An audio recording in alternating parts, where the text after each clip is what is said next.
This is one of the most powerful SUVs you can buy. It's the Alfa Romeo Stelvio Quadrofoglio.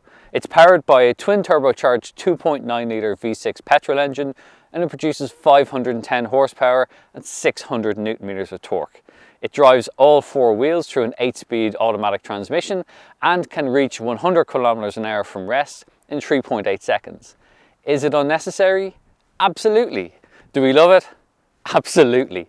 Like the regular Stelvio, it has that iconic Alfa Romeo grille, offset front number plate and sleek feline-like headlights, but there are a few other key differences, namely a larger spoiler along the bottom to help feed cool air into the engine, and on top, bonnet vents to help whisk hot air from the engine bay.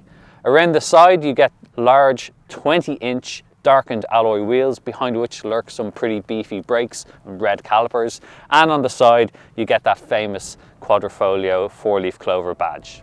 It also gets chunkier side sills, beefed up wheel arches, and around the back you get these absolutely fabulous sounding quad tailpipes.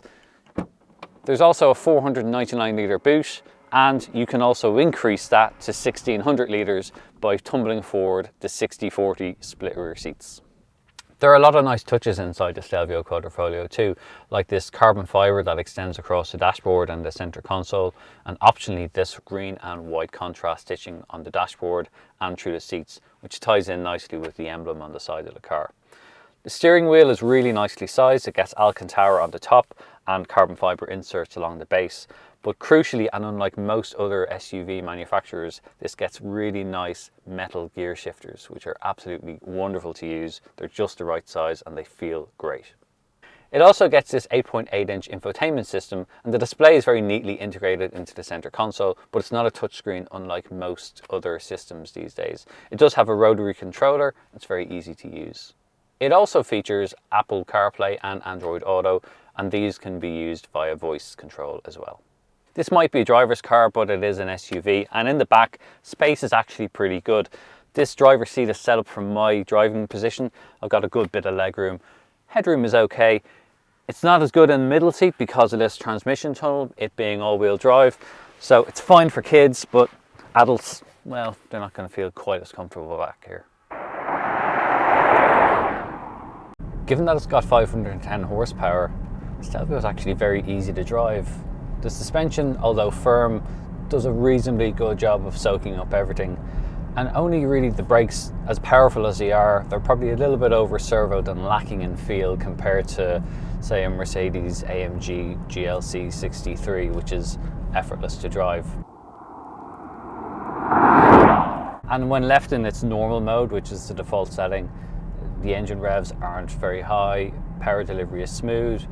If anything, the engine's probably a little bit too muted, but the upside is that you can change that to the D setting, to the dynamic setting.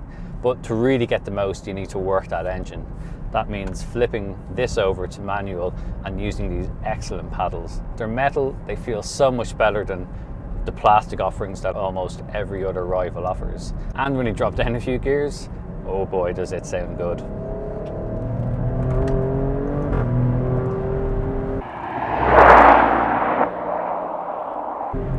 It's only when you start to work the engine harder that you really appreciate just how fast and how powerful this thing is. You do need to have your wits about you because it is quick and it sounds it too. The ride, well, it's firm. You can soften it off a little bit, but really this is one fast, fun SUV.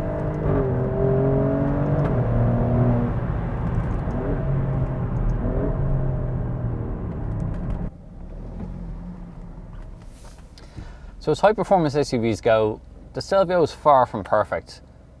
It's not as much fun to drive around town, but when you get it out in the open road, it's an awful lot of fun.